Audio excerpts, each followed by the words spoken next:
Ladies and gentlemen, we welcome you back to WEDF Inside The Ropes. This is your voice of the WEDF, Frank Dawg here, joined alongside my third guest at this time. He is ECCW's current superstar.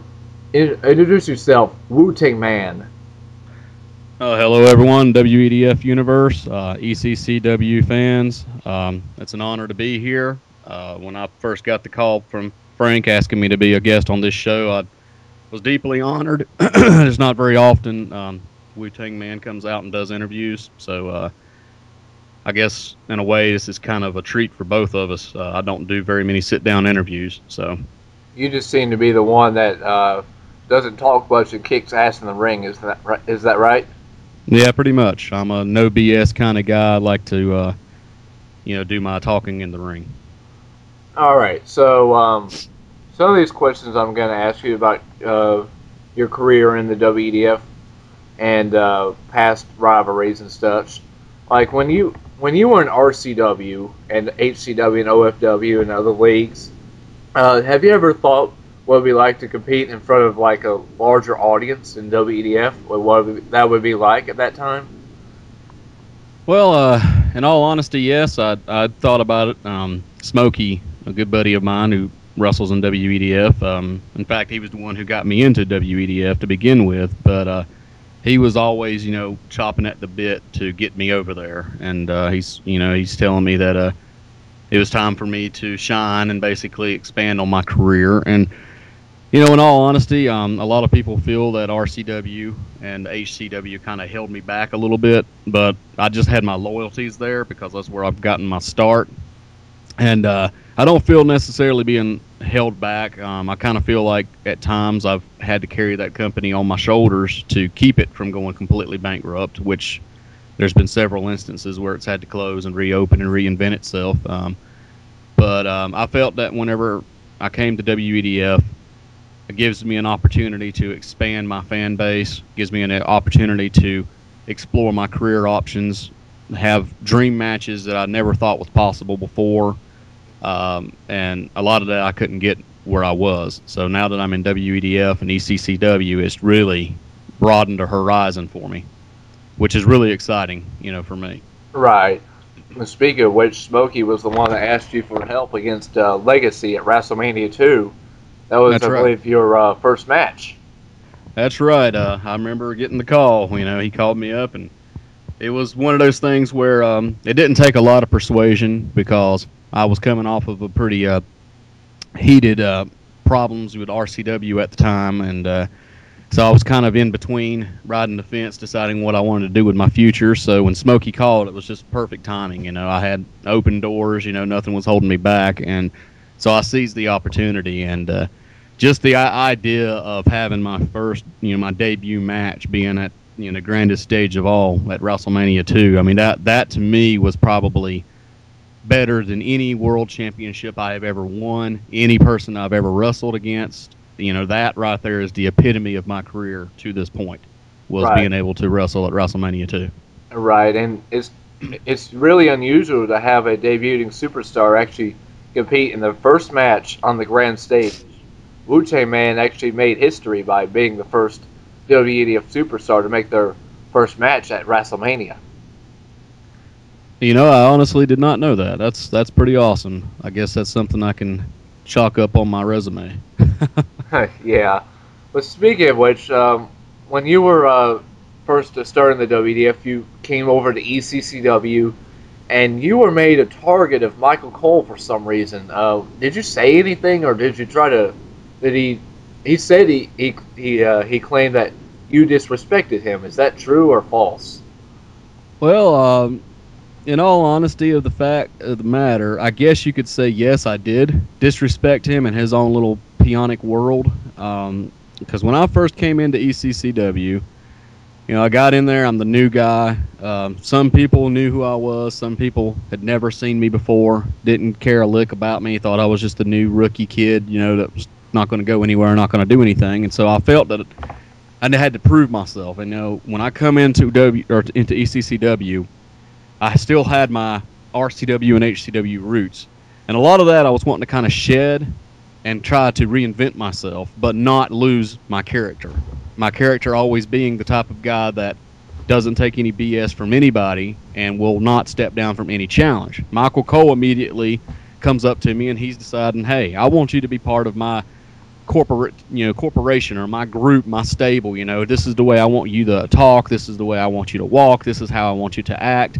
He was wanting me to throw these matches and do this way, and I told him straight up, look, I'm here to win championships. I'm here to kick ass. I don't care who you throw in there with me. I'm going to kick their ass, and I'm going to keep going, and I'm going to keep kicking people's asses until I get a championship. That's the reason why I'm here. I'm not here to be anybody's little puppet. And so I guess that's where the whole disrespect came into play. He was pissed because I wasn't going to do things he wanted the way he wanted them to be done. So, and anybody who knows Wu Tang Man, I'm not one that really, I go with authority, but you can only push the button so far, and eventually I'm going to snap and I'm going to start pushing back. And that's where Michael Cole crossed the line.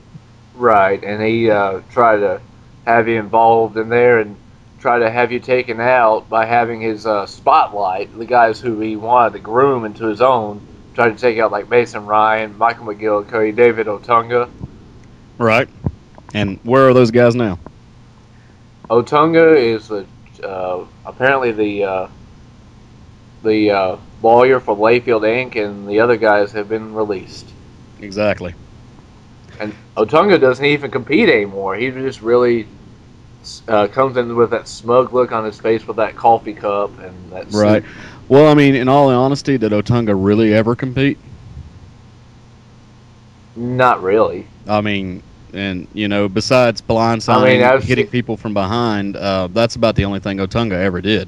The only guys I could see him really beat legitimately is Heath Slater and Jinder Mahal. And those guys are, yeah, we won't even go there. Yeah. But anyway, so what are some of your goals now in WEDF since you've gotten a little bit used to behind the scenes? Would you ever like to compete against superstars, or what titles would you like to win, possibly? Well, in all honesty, I was hoping to start off my career by winning the ECCW title. That was one of my goals, but now that chances of that are very slim, probably will not happen since ECCW looks to be closing its doors. So basically, I'm just kind of waiting now to see where I'm going to go, what's going to happen. Also, not to mention, you're still recovering from some injuries that Batista gave you. He attacked you from blindsided, and yeah, he's trying to make a message out of everyone that he doesn't fear Ryback. Do you have any words for Batista? Basically, Batista would better hope that he and I don't end up on the same show, because I'm gunning for him. I'm going to get my revenge one way or the other. If I have to jump shows to do it, I will. Batista's, he feels that he put me on the shelf. He thinks I've forgotten about it. The fans have probably forgotten about it. A lot of people have probably even forgotten about Wu Tang Man at this point, because the focus right now is on Wade Barrett and William Regal. So it's like, okay, Wu Tang Man is just kind of an afterthought. And I can understand Batista, him wanting to make a name for himself, him wanting to prove he's not afraid of Ryback. But to jump someone from behind and injure him the way he did, that doesn't prove shit to me. What that proves is that you definitely are afraid of Ryback. Because if he wasn't afraid of Ryback, he would have went straight face-to-face with Ryback and would have decked him right in his face. And that's what I would do. And Batista has been dodging Ryback. Every time Ryback comes out, Ryback's got in his face. He's tired of Batista's bullying. He saw what he did to Shelton Benjamin earlier this season. Right. Ryback says he's had enough. If you want to pick on someone your own size, fight with me. Or in your case, you're around the same height as Batista as well. Exactly. So he might have made the wrong enemy out of you. Oh, yes, definitely. There's no might about it. He did. And he's going to get his. All I can say is when Ryback gets his hands on Batista, I just hope and pray that he leaves a little bit for me. Right. But anyway, next question I'm going to ask is, what do you think on the idea about the WEDF universe? Have you felt attached to them when you competed? At first, it was kind of a 50-50 type thing. Basically, like I was saying, a lot, people who are diehard WEDF fans, part of the core of the WEDF universe, a lot of them did not know who Wu Tang Man was. Now, the fans that had been following my career from RCW and HCW, they knew who I was. So, they followed me into WEDF. So I kind of started out with a small fan base as far as those guys go. I feel that once I got into the ring, I started competing. The feuds I had with Mason and Ryan, the way I finally shut up Michael Cole, a lot of people jumped on the WTM wagon at that point. Because a lot of people were wanting Michael Cole gone. What did it feel like to kick his ass in that match you had with him? One of the greatest feelings of my life. I mean, that was one thing. It had been brewing for months and months, and it was just one of those things where I just had so many opportunities to get my hands around his throat, and there was always something that would prevent me from doing what I wanted to do. And when I finally got him, and I beat him to within an inch of his life, and put him out of ECCW, that to me is like one of the biggest highlights of career. I mean, and as far as my fan base goes, I think that really propelled me because no one liked Michael Cole. So to me, I was doing a favor to everyone in the locker room as well as everyone in the WEDF universe. Right, and you actually dragged that ass whooping out a long time. Could have ended it here, but every time you saw Michael Cole down, you're like, I gotta give this dude another ass whooping. Exactly. There's no one else in the world that I enjoy stunning more than Michael Cole. Now, speaking of which, the stunner, you've actually adapted some of your moveset and changed some of your moves up. Is that directly? Do you think there's more? You feel like there's more competition? You need to adapt more. Exactly. Yes. I mean, I'm constantly trying to find ways to up my game because you got guys out there now, people that I've never competed with. In fact, the only two people right now that are within WEDF that I've ever had the opportunity to compete with are Smokey and Osha Jax. And with Smokey and Osha Jax, we competed in the indies, the smaller scenes, and they have adapted, they have grown, they have both won championships, whereas I'm coming in now, I'm the new kid on the block. I felt that I need to up my game. I need to get some more moveset, get some more things that fans aren't going to be expecting, especially my opponents. You've even changed the stunner to a cutter-like maneuver similar to DDP. Exactly. And, I mean, in all honesty, one of the things when I first came into WEDF was a lot of people felt that I had ripped off Stone Cold Steve Austin, and as far as the Stone Cold Stunner. And, I have the greatest respect of all for Stone Cold. I mean, the guy, he's done everything. I mean, I grew up watching him. He's, in fact, one of the reasons why I'm wrestling today, And so I felt, well, I guess it's time to reinvent the stunner. It's time to do a little something different, put my own little spin on it, so it's not a complete duplicate of what Stone Cold does. Right. Because, I mean, there were several times in RCW that Michael Montgomery would actually miscall the Wu-Tang Stunner and call it the Stone Cold Stunner. You were literally the Stone Cold of RCW, though. And maybe that's why Michael Cole he was trying to be like a kind of similar to Vince McMahon. He saw that you were being rebellious on ECCW. He just felt disrespected by that. But we all know that Michael Cole's a tool. Right. I think he was just there long enough to keep the seat warm for someone better. But I learned that lesson to not be such a tool when I got stunned at WrestleMania. Oh, yes. I remember watching that.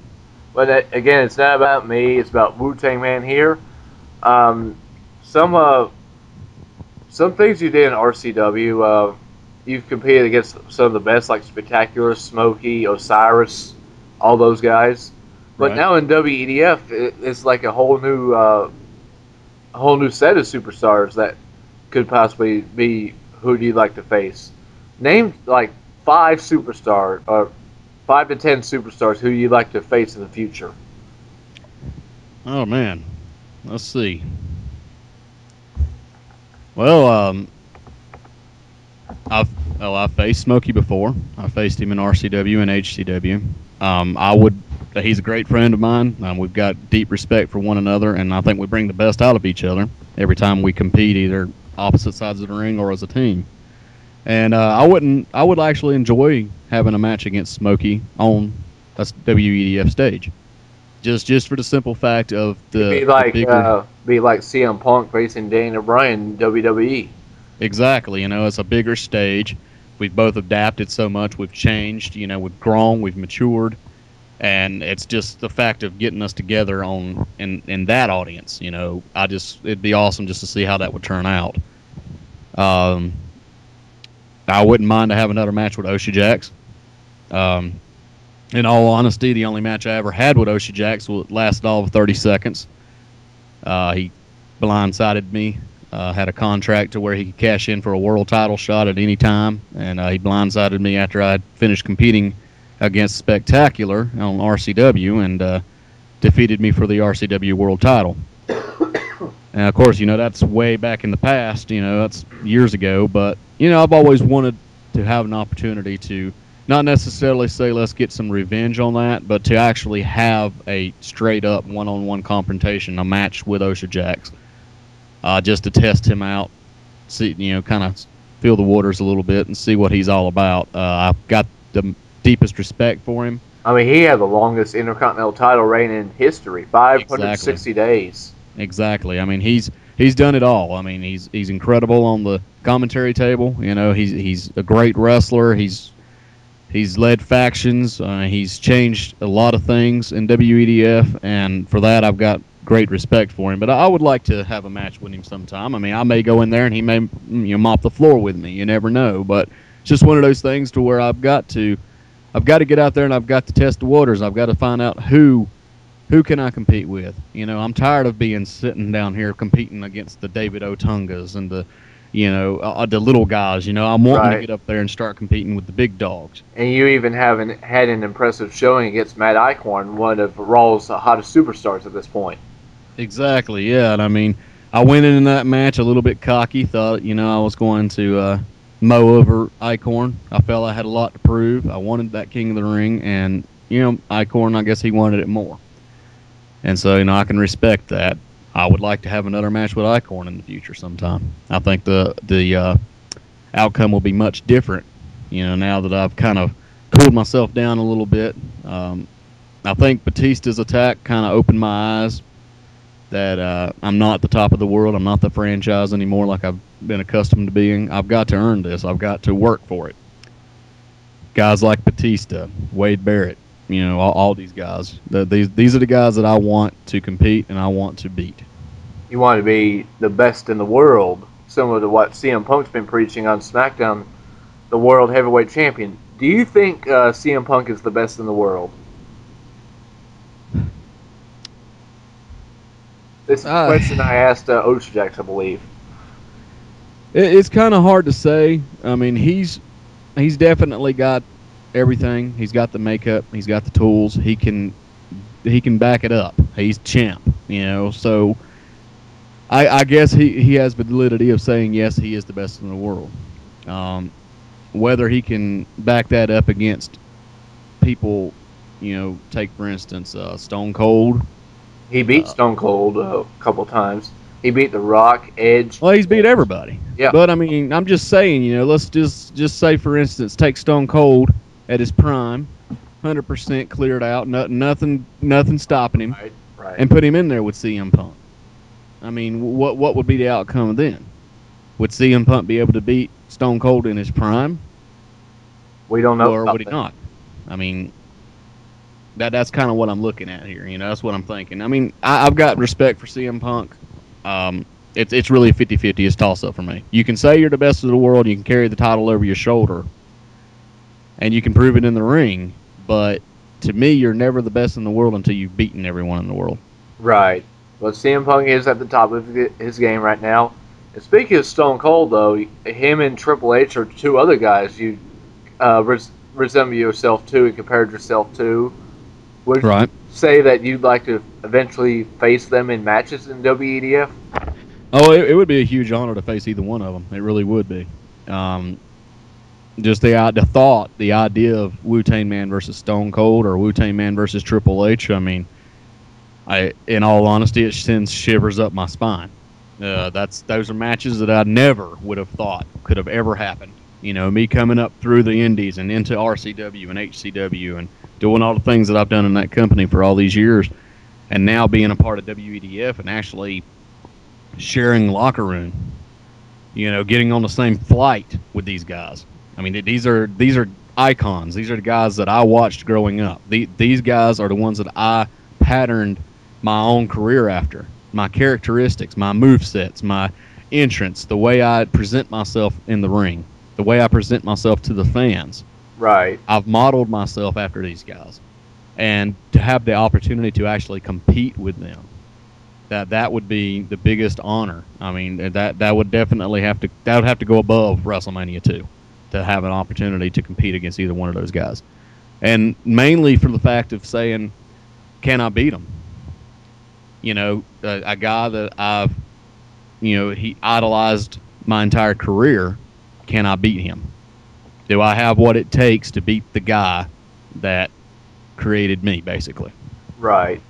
But anyway, you said he resembles and idolized Stone Cold and Triple H, which is kind of what created Wu Tang Man. What else do you think helped create and revolutionize the Wu Tang Man character? Do you think?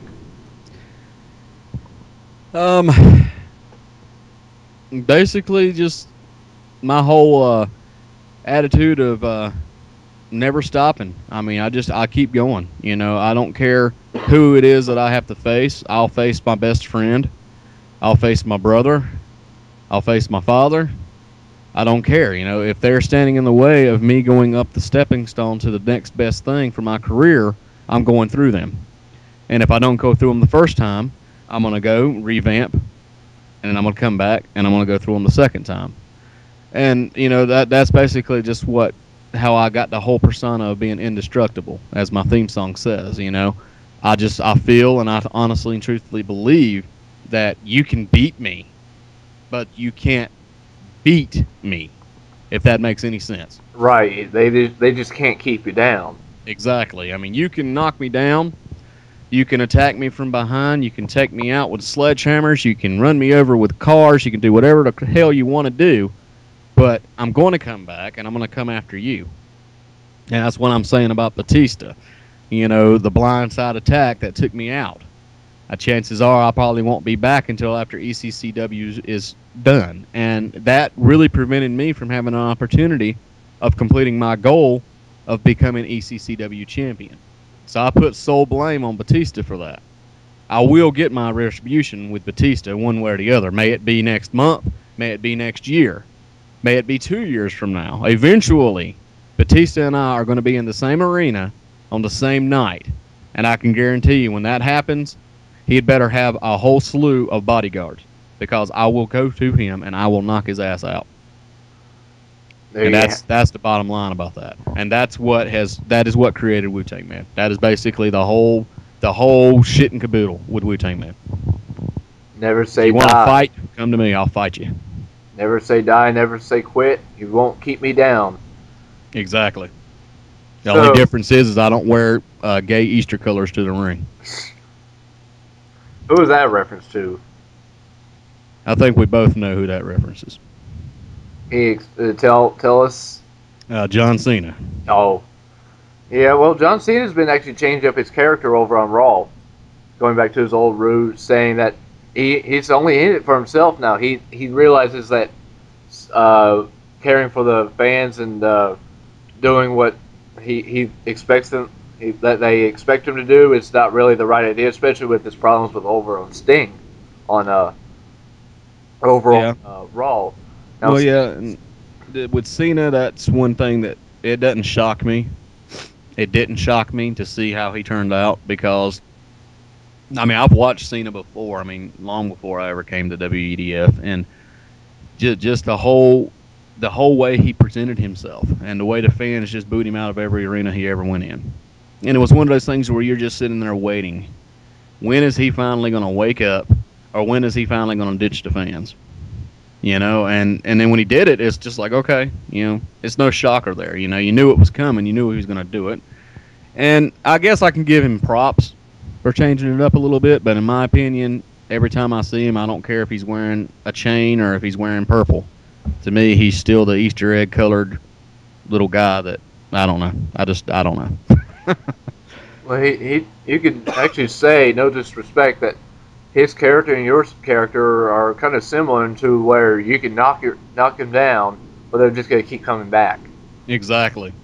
And that was actually going to be one of my next guys on my list would have been John Cena because of that. I claim that I'm indestructible. He claims that he never quits, never gives up. You got the indestructible guy against a guy who never gives up. One of them is going to go down.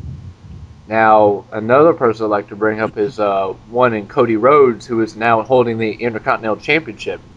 Right. Now, Smokey's out of action due to him suffering an injury at, I believe, One Night Stand. Have you ever thought about getting back in the ring with Cody Rhodes and maybe winning the Intercontinental title if you were going to move to SmackDown when ECCW was closed? Oh yeah, most definitely. I feel that I can take Cody Rhodes. I don't think Cody Rhodes can hold a candle to me, and I think his right now. I mean, he may be on a roll, and he may be doing his thing. He might have the Intercontinental title, but in all honesty, Cody Rhodes was my first stepping stone. Him and Ted DiBiase were the two guys that Smokey and I mowed through at WrestleMania 2. And I think that if given the opportunity, and I could, of course it's going to take a while. I mean, it ain't like it's just going to be handed to me. But if given the opportunity to compete against Cody Rhodes for the Intercontinental title, I honestly and truthfully feel that I will take it from him. And I would be the next Intercontinental champion. Now, speaking of Ted DiBiase, he's turned over a new leaf over on Raw. He's become a Southern gentleman, giving up his father's trust fund. It's giving him an enemy in JBL. And, right. Of course, David Otunga's involved with that. What do you think Ted DiBiase needs to do to overcome JBL? I mean, because JBL even said that he was even worth 5 minutes of his time, and kind of a little disrespect to him. In my opinion, I think DiBiase should go out to the ring and call him out. Just tell him straight up, say, if you think I'm not worth 5 minutes of your time, give me 3 minutes. And that's all it takes, 3 minutes. And let DiBiase whip up on him. Or in Sheamus's case, 18 seconds. Exactly. Yeah, well, it takes 3 seconds. Right. If you want to get technical. Well, The Rock won a match in 4 seconds. Yep. Against, I think, Big Boss Man. Right. So, I mean, it's anything can happen any given night if you let your guard down. And I mean, with JBL, he's all about the money and how much he can get. And with Ted DiBiase, what he did, giving up that money the way he did, to me, it really showed him, it really showed me that he can be a successful person, he can be a respected person.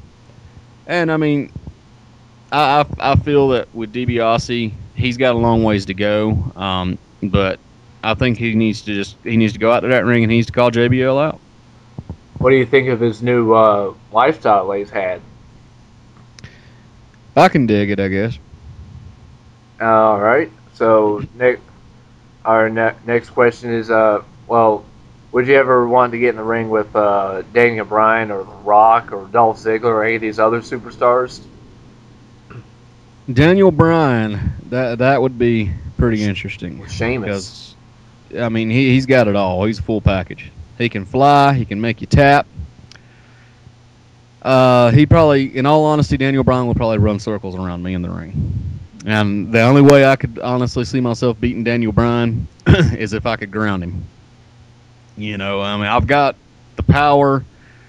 I'm kind of lacking the quickness. I'm not a high flyer. I don't do a lot of submissions. So, yeah, Daniel Bryan, I mean, I've got to give him his props. I really don't. I don't think I could hang with Daniel Bryan.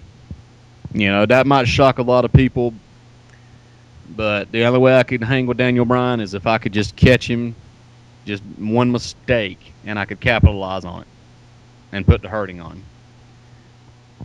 Dolph Ziggler, the show off. I'd like to put my fist through his face.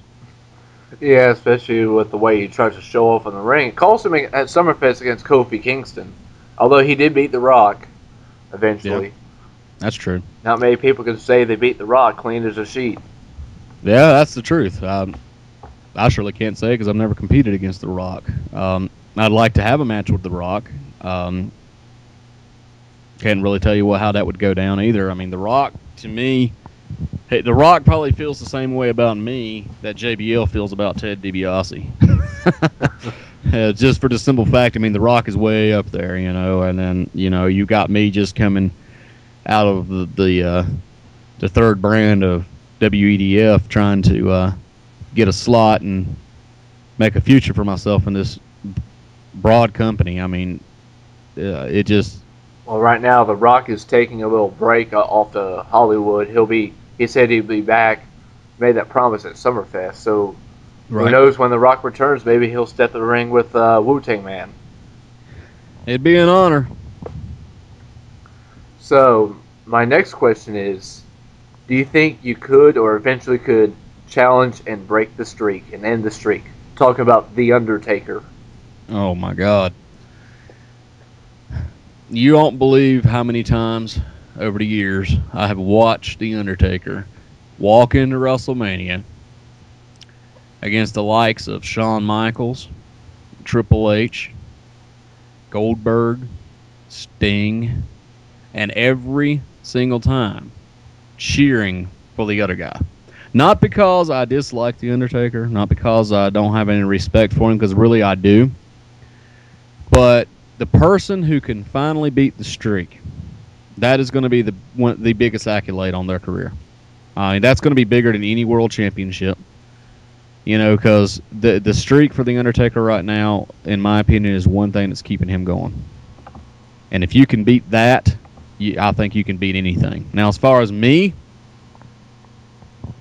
right now, no. I don't think I can. I don't think I have what it takes to beat The Undertaker at WrestleMania. I mean, if it came slated Wu Tang Man versus Undertaker at WrestleMania 3, I don't know. I don't think I'm ready. I mean, the way he comes out to the ring, most people actually lose once he gives you those eyes and takes off that hat and trench coat he has. Exactly. That's where he gets you right there. I mean, there's very few people that can stand just the way the presence, the awe that he puts on an arena when he makes his entrance. He has you feeling before the match even starts, before the first collar and elbow tie up, he's already got you beat. It's the mind games. And, I like to try to do that sometimes with my opponents. I make my entrance to the ring, and I get on the apron and turn around, give them a stare right straight in their eyes. And what I do, and I look at them and I make that first eye contact, I wait to see. If they look away, I've got them beat already. And if they stare at me, then I know I'm in for a fight. Now, with The Undertaker, whenever he pulls off that hat and he rolls those eyes back and he snaps that neck towards his opponent, over the years, how many of them have you seen walk away? How many of them have you seen even in the ring when he gets there? Not very many. I've seen maybe Kane, Stone Cold. The list is... Even at WrestleMania 1, I think Sting was outside the ring. Sting was one of the craziest characters in WCW. Right. And even he was intimidated. And that's what I'm saying. And, I mean, in all honesty, I would like to think that I could stand in that ring and look the dead man in the eyes and say, let's do this. And I would honestly give it my best shot, and I would pull out all the stops and do everything I possibly could do and pray that it's enough. But what I've seen The Undertaker do over the years and the punishment that he has been dealt, the multiple finishers, going through tables, going through the top of cages, and all these things that's happened to him, and him still continue to get up and continue to fight. I just don't think I'm the man to do it. Maybe not yet. Maybe later down the road, you could see yourself once you build yourself up, mowing through some WDF superstars. Yeah, I guess I just got to gain that confidence level. I got to establish myself, beat a few top guys, and then maybe. But just right now, I mean, if it was slated now that I'm supposed to fight The Undertaker at WrestleMania 3, then I'd be shitting bricks all the way there. Well, there's one man that's taken out The Undertaker, and his name is Brock Lesnar. The man's been on a path of destruction over the past couple months as he's woken up. The beast has been unleashed. Have you ever thought about getting in the ring with Brock Lesnar? You know, watching Brock Lesnar and seeing all that he's done, UFC, and the way he just decimates everybody he gets in the ring with, in my opinion, it would be a very stupid career move to get in the ring with Brock Lesnar whenever he's like he is now. Well, you saw what happened to Oshajek, the king of the ring. Oshajek's on the top of his game, just gets destroyed. I've never seen an Undertaker of all people. If there's one guy in WEDF right now who I could see who could challenge and end the streak, it would be Brock Lesnar. Yeah, I believe he could. I think Brock Lesnar could do it. Because Brock Lesnar, I mean, he's a beast, like you said. And, I mean, he's redefined himself. He's reinvented himself. He's found his calling. You know, he's back to the way he was. And because of that, he's going to destroy anybody that gets in that ring with him. And, I mean, for him to do what he did to Undertaker and him to beat Oshajek as easily as he did, and like you said, Oshajak's at the top of his game, and Brock Lesnar just went through him, you know, and no way in hell would I get in the ring with Brock Lesnar. No way in hell. I mean, that may shock a lot of my fans, but I mean, this is real. This is the truth. This is the real deal here. This isn't cut and dry. No gimmicks. No little scorecards for me to read off of. This is the real deal. Yeah. Do I fear Brock Lesnar? No. If he comes at me, then I'm going to fight. I'm going to do my damn best to come out of it alive and come out of it with my career intact. I'm not going to back down from him, but I'm not going to go to him looking for a fight either. As long as he stays out of my way, I'm sure as hell not getting in his way. I don't blame you. But anyway, there's another guy who came in WDF around the same time as you. He had a match in the Vivian vs. Battle Royal and has made quite a name for himself as well. His name is Evan O'Shea. Do you think you would like to get in the ring with Evan O'Shea, possibly later down the road, since he's gone down a similar path as you have, competing like in smaller leagues and making on the grand stage in WEDF? Yeah, I think that would be a good match. I've seen what Evan O'Shea's done, and it's impressive. Like you said, we both started at the same time. We'll kind of parallel with one another here, and I mean, eventually, one way or the other, our paths are most likely going to cross. Because that's the way booking happens. I mean, you get two guys that are going neck and neck with one another. They start at the same time. Eventually, they're going to have to cross each other. May it be a tournament, may it be for a title, may it be in the Royal Rumble. I mean, it could happen either way you would see it. You know, either way the cards lie. And I would not mind at all to have a match with Evan O'Shea. Couldn't tell you if I could beat him or not, but I'd do my damn best to do so. He's one of the most technically gifted superstars in WEDF right now. Exactly. And now, the next guy I'd like to bring up is Zach Starr. Zach Starr is the man, in my opinion. Even when in the Dream Team right now, with him, I like to refer to them as Team Crybaby right now because they whine and cry a lot about people who challenge him to matches and then they lose those matches. Well, I think with Zach Starr, I think he's just kind of in a crossroads of his career right now. He's just in a bad place. I've been there. I was there with the Main Event Nation in RCW. And we all remember how that went down. Exactly, and I think Zach Starr right now he's being used, and eventually he's going to be used all up and kicked to the curb. And hopefully Zach will wake up to what's going on around him and get out of that situation. Because in my opinion, I still got mad respect for the man. I've always have. I think he's a great competitor. I mean, he was trained by Danny Jackpot, arguably the biggest original call in WEDF today. Right. And, I mean, I hope Zach will wake up and get out of the funk he's in. Because, and go even further with it, I would not mind to be the one to get in the ring with him and knock some sense into him. If it came to that. That'd be something to see. So, I mean, I don't see why Zach is mixed up with the people he's mixed up with. Because, I mean, like I said, take it from me. I was main event nation. I was supposed to be the leader of that faction, and one day I get jumped from behind, get the crap beat out of me, and I'm sidelined for 2 months. And that's all it takes, you know, that they feel you're a threat. And Zack Starr's a threat. Don't get me wrong, he's a threat to anybody. And for him to be there, JBL's just holding him down. You mean AJ Styles? Yeah, AJ Styles, I'm sorry. AJ Styles, he's holding him down. So it's like, well, what has AJ got to gain from this, you know? So, I don't know. He's got to get out of there. He's got to get out of it. But anyway, that's about Zack Starr. Him and AJ are trying to make an impact. They'll be facing International Airstrike at Unforgiven. Now, the next guy I want to bring up is someone who's related to Zack Starr. His name is Danny Jackpot, who's really only been challenged by one in Ocean Jacks about being the top original CAW. I mean, Danny Jackpot's made it known that he's not going to give up that top spot for anyone. Right. Danny Jackpot, that's a name I heard. Probably one of the first names I heard when I came in to call originally.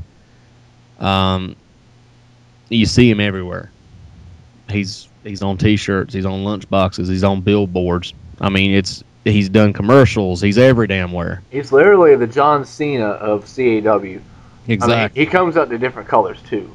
Don't tell him I said that, but he's kind of a little fruity pebble. You know what I mean? Right. Well, there's one thing I will say about Danny Jackpot. I can't say that I respect everything he's done, because he has been really shady in the past. Now, I do remember a time, this has been several years back, where H.A. Duke, the owner of RCW, tried to confront Danny Jackpot about coming to RCW for a one-time thing. Wanted him to compete against yours truly, Wu Tang Man. And Jackpot refused. He wouldn't do it. Now, he probably had his own reasons. I'm sure it's because he's such a big international superstar, globally known, whatever. Why the hell would he want to go to some little backyard league and compete against their top guy, and which in his eyes is probably worth 5 cents of the entire company, you know? And I can see that. I can understand that. But at the same time, ever since then, I've always wondered, was he afraid? Was he dodging me? Because this whole time that I have been in ECCW and WEDF, I have spoken with Icorn, I've spoken with Oshijaks, I've spoken with Zack Starr, I've spoken with a lot of people in all three brands, you know, in the locker rooms, on the planes, you know, on tour buses, you know, autograph signings. I've spoke with all these guys. I've tried to confront Danny Jackpot several times, and it's like I'm just a little fan, and he has no time for me. I want to make him have some time for me. So, hey, man, I may be going way out of line here, but in all honesty, that's one man that I would love to get in the ring with eventually, would be Danny Jackpot. Not to say I'm better than him, not to say that I could dethrone him as being the top man in call or the best original call or whatever the hell he calls himself. But just to be able to get in that ring and show him what Wu Tang Man can do. To say, hey, Wu Tang Man is just as good as you are. He's just as cool as you are, and he demands just as much respect as you do. I may not have been here as long as you have. I may not have competed against the guys you have, and I may not have beaten the guys that you've beaten. But surely enough, give me the opportunity and give me the time, and I'll do it. And I can match any damn thing Danny Jackpot's done. Basically, you just wanted to make a statement to him. Exactly. I just want to let him know that I'm here. Now, there's another guy. If you want to continue on with Danny, or you want to go on to another one. I mean, that's all I really got to say about Danny Jackpot, is just the fact that I would like to have the opportunity to let him know that I am here. And eventually, one day, him and I are going to cross paths. And I honestly hope and believe and hope that when that day comes and passes, win or lose, that he realizes that I am just as good as he is. Maybe even get a little handshake out of it. Maybe show some respect. Yeah, just the respect factor. That's all it amounts to, is the respect factor. Because, you know, it's like, yeah, I'm a new guy. Yeah, I come from a backyard league or whatever that's not really all that successful, whatever. But I mean, it made it quite an impact, though. Exactly. You know, I feel that I've done just as awesome as Ocean Jax when he came in, as Matt Alcorn when he came in, when Danny Jackpot when he came in. I feel like that I've made an impact. I've gained fans. I've got the attention of the locker room, and now I'm demanding the attention of Danny Jackpot. All right, so going up for one man who disrespects everyone to a man who respects no one, he's been on a warpath of destruction, The Miz. The Miz. I really don't know what to say about The Miz. He runs his mouth. He backs it up sometimes, and sometimes he puts his foot in it. Sometimes other people put his foot in it for him. I think if I was in the ring with The Miz, I would be one of the ones that put his foot in his mouth for him. I think that he's got all he needs. He's got what it takes. He has been champion before. I think he would have kept that championship a lot longer than he did had he not been running his mouth stone cold like he did. I mean, there really isn't much else I can say about The Miz, honestly. I can't say I respect him. Can't say I disrespect him. You know, I guess someone to shut him up, basically. Basically, and I'm sure there's a bunch of people lining up wanting that opportunity, and hell, while we're at it, go ahead and write my name on that list as well. I wouldn't mind having the opportunity to shut him up. Right.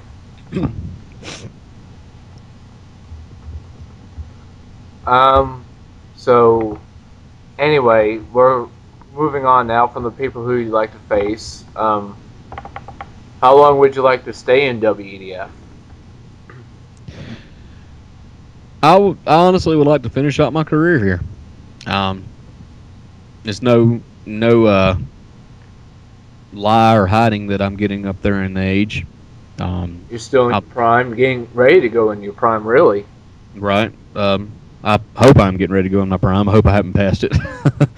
But yeah, you know, I'm 35 years old. I've been wrestling now since I was 18, so 16, 17 years now. I've won championships in every company I've been a part of, and I want to win a championship in WEDF. And I don't see myself going anywhere until that happens. Now, granted, you know, you can't guarantee tomorrow. You never know what's going to happen. Injuries happen. Career-ending injuries happen. So, you know, anything can happen. But as long as I'm healthy, and as long as I'm competing, and as long as, you know, the bookers want me, you know, I'm here to stay, and I'd like to finish out my career here. However long that may be, 10 years, 20 years, you know, however long it be. Right. I mean, in wrestling, you could really wrestle till you're like 60. Yeah. That's the good thing about it. I mean, you see what Ric Flair does, he could still take a back body drop, even though I wouldn't recommend it. Right. That's true.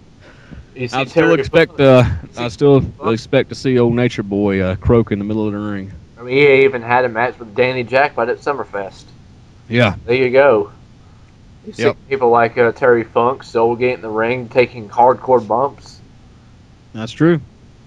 So yeah, I mean, I guess you can just keep going until you can't go no more. Right. And hopefully that's what I'll do. Also, there's one superstar I forgot on that list. His name is Suspect. What do you think about Suspect? I think he was actually involved in the league in RCW at one point. Correct me if I'm wrong, or HCW. He competed in a tag team tournament, if I'm not mistaken. I believe him and Icorn came in together, and they had a couple of matches, I believe, and then, you know, contracts kind of fell through and things didn't work out very well, and they parted ways. And Suspect, you know, he's in WEDF now, and in all honesty, and I must apologize, but I hadn't really followed Suspect. I can't really tell you other than the time when he was teaming with Icorn. That's really about all I can remember. Well, right now Suspect. He's one of the most decorated superstars. One-time U.S. champion, one-time Intercontinental champion, three-time tag team champion, three-time hardcore champion, and the inaugural DCO champion. I mean, he's done a lot in WEDF. He's on the top of his game in the tag division. Would you ever like to get in the ring with him in WEDF, knowing all that success he's had? Well, yeah, I guess I could say I would. I'd like to compete against him. Hell, I'd like to be his partner sometime even. I'm not one to do a lot of tag teaming. I've tagged up, before. I've only been tag team champion once in my career. That was with my younger brother, Skull Rider. But yeah, I mean, I wouldn't. I don't want to say I look at Suspect as being a stepping stone for myself, but with him having that many accolades and being that involved with WEDF and that successful, I'd like to get in the ring with him, and I'd like to compete against him and have the opportunity of actually possibly beating him. I mean, in my opinion, that would make me look better. It would help me out a lot. It'd give me more opportunities. So, yeah, I mean, I could say I'd like to compete against him. That'd be pretty neat to see. But anyway, I believe that might be it for our interview segment here with Wu Tang Man. There's a lot that Wu Tang Man hasn't done yet, and he's setting his goals high. Wouldn't you say? Oh yeah, most definitely. Like I said, I eventually want to be champion. I got to, I know it's a long road. I know I've got a lot to prove. I've got a lot of obstacles in front of me, a lot of people that I need to get past before I'm going to get an opportunity at any championships. But I feel that my time in ECCW has helped me to grow. It's helped me to get better familiarized with WEDF's brand, the way you guys run things. I've got familiarized with the competitors. I've seen the guys. I've scoped them out. I know who I'd like to compete against. I know who I'm going to try to stay away from. I know who I respect. I know who I don't respect, which, we went over in this interview. And if I've offended anybody, I can say I apologize. At the same time, I could say, do something about it if I offended you, and be a man about it. Don't hit me from behind. Meet me face to face. Don't pull a Batista on me, because Batista's going to get his, just like David Otunga got his, just like Michael Cole got his. Every person that has backstabbed me or hit me from behind in ECCW, they've all gotten theirs in the end. Every damn one of them. And I can guarantee you Batista's going to get his, one way or the other. And, not to keep going on and on about Batista, but right now I can say that he's the man I'm looking for right now. He's the one I'm gunning after, and I hope and pray to God that we end up on the same show so I have the opportunity to get my retribution on him. I feel that if I can lay that dog to rest, then from there it's the sky's the limits for Wu Tang Man. Alrighty then. This will actually conclude now our third episode of the WEDF Inside the Ropes interview segment. For Wu Tang Man, this is the voice of the WEDF. We will see you later on episode 4. I believe we will actually have Smokey in the chair alongside Frank Dawg. So we'll see you later. If you want to add also butts, we will end this. Also butts.